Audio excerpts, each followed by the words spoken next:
नमस्कार। आप सुन रहे हैं द बॉलीवुड रेडियो और मैं हूं आपके साथ अनूप आकाश वर्मा। दोस्तों, ये किस्सा देविका रानी का है। मधुबाला, नरगिस और मीना कुमारी जैसी फेमस हीरोइनों से पहले देविका रानी एक ऐसी एक्ट्रेस रह चुकी हैं जिन्होंने अपने 4 मिनट के किसिंग सीन से इंडस्ट्री में तहलका मचा दिया था। और यही नहीं, 60 तक का जो दशक था, वो पहले जब आत्मनिर्भर महिलाएं केवल इक्का दुक्का ही देखने को मिलती थीं, उस दौरान देविका रानी ने भारत के पहले फिल्म स्टूडियो बॉम्बे टॉकीज की को फाउंडर बनकर महिलाओं के लिए एक नया ट्रेडमार्क सेट किया। हालांकि उस जमाने में आजाद ख्यालों वाली देविका रानी भले ही अपनी प्रोफेशनल लाइफ में परचम हासिल कर रही हों, लहरा रही हों, लेकिन निजी जिंदगी में उन्हें अपने पति से मानसिक और शारीरिक प्रताड़ना झेलनी पड़ी थी। आज के इस पॉडकास्ट में हम आपको देविका रानी की निजी जिंदगी के बारे में बताएंगे। देविका रानी को भारतीय सिनेमा की पहली एक्ट्रेस के रूप में जाना जाता है। एक्ट्रेस का जन्म 30 मार्च साल 1908 में विशाखापत्तनम में हुआ था। देविका रानी के पिता मनमथनाथ चौधरी मद्रास प्रेसिडेंसी के पहले इंडियन जनरल सर्जन थे। इसके साथ ही फेमस राइटर रविन्द्रनाथ टैगोर देविका रानी के रिश्तेदार थे। अमीर घराने से होने के चलते देविका रानी अपनी हायर स्टडीज के लिए लंदन चली गईं, जहां उन्होंने एक मशहूर एक्टिंग एकेडमी से मात्र 16 साल की उम्र में स्कॉलरशिप हासिल की।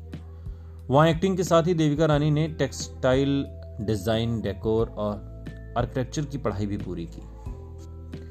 इसके बाद 1928 में देविका रानी की हिमांशु रॉय से मुलाकात हुई और तब हिमांशु अपनी पहली experimental silent film a throw of dice पर काम कर रहे थे और देविका इस फिल्म की कॉस्ट्यूम डिजाइनर थी। हिमांशु रॉय और देविका रानी की उम्र में लगभग 16 साल का गैप था, लेकिन दोनों साथ काम करते करते एक दूसरे की तरफ आकर्षित होने से खुद को रोक नहीं पाए। दोनों ने देरी न करते हुए साल 1929 में एक दूसरे से शादी कर ली। शादी होने के बाद दोनों बर्लिन शिफ्ट हो गए, जहां कपल ने German motion picture production company UEFA studios में काम किया और कई बड़े बड़े डायरेक्टर्स के अंडर फिल्म मेकिंग की ट्रेनिंग हासिल की। इसके बाद साल 1933 में देविका रानी ने अपनी पहली फिल्म कर्मा से एक्टिंग इंडस्ट्री में डेब्यू किया। देविका ने अपनी फिल्म से ही भारतीय सिनेमा में एक भूचाल ला दिया। इस मूवी में एक्ट्रेस ने पति हिमांशु रॉय के साथ 4 मिनट का किसिंग सीन दिया था, जो आज तक खुद में एक रिकॉर्ड है। ये वो दौर था जब फिल्मों में फूलों के जरिए रोमांटिक सीन्स को दिखाया जाता था। इस फिल्म का इंग्लैंड में प्रीमियर हुआ, जहां ये दर्शकों को खूब पसंद आई। भारत में इसे नागिन की रागिनी नाम से दोबारा रिलीज किया गया, लेकिन यहां पर ये कुछ खास कमाल नहीं कर पाई। फिल्म फ्लॉप होने के बावजूद देविका रानी ने उम्मीद नहीं छोड़ी और इसी साल 18 एकड़ में फैले बॉम्बे टॉकीज की स्थापना की।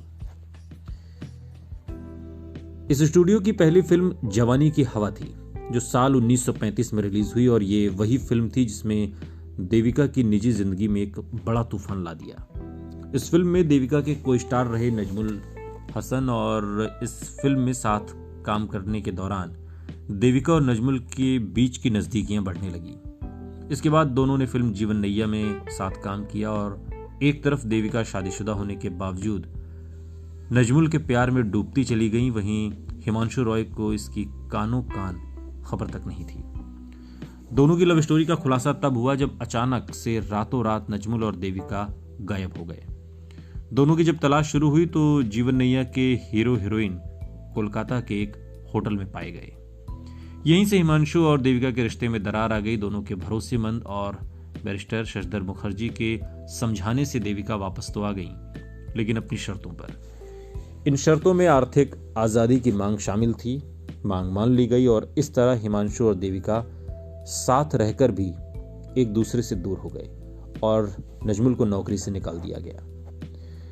देविका रानी ने साल 1940 में पति हिमांशु रॉय की 48 साल की उम्र में मृत्यु होने तक वो उनके साथ रही और हस्बैंड के जाने के बाद स्टूडियो की जिम्मेदारी अपने हाथों में ली।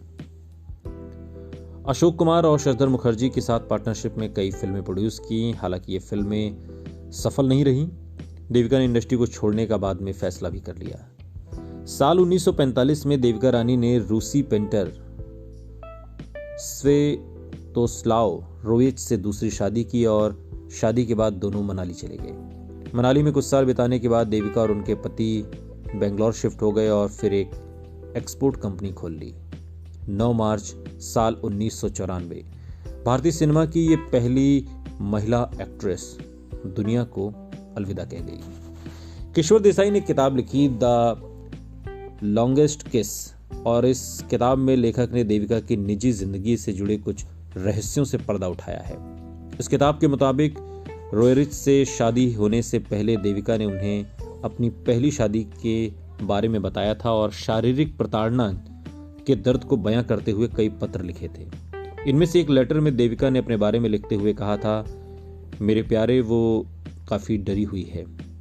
उसे मारा गया, तड़पाया गया, काम करवाया गया, मेंटली तोड़ा गया, लेकिन भगवान ने उसे टूटने से बचा लिया। इस किताब में यह भी बताया गया है कि एक्ट्रेस के पहले पति हिमांशु साइकोलॉजिकल प्रॉब्लम से गुजर रहे थे।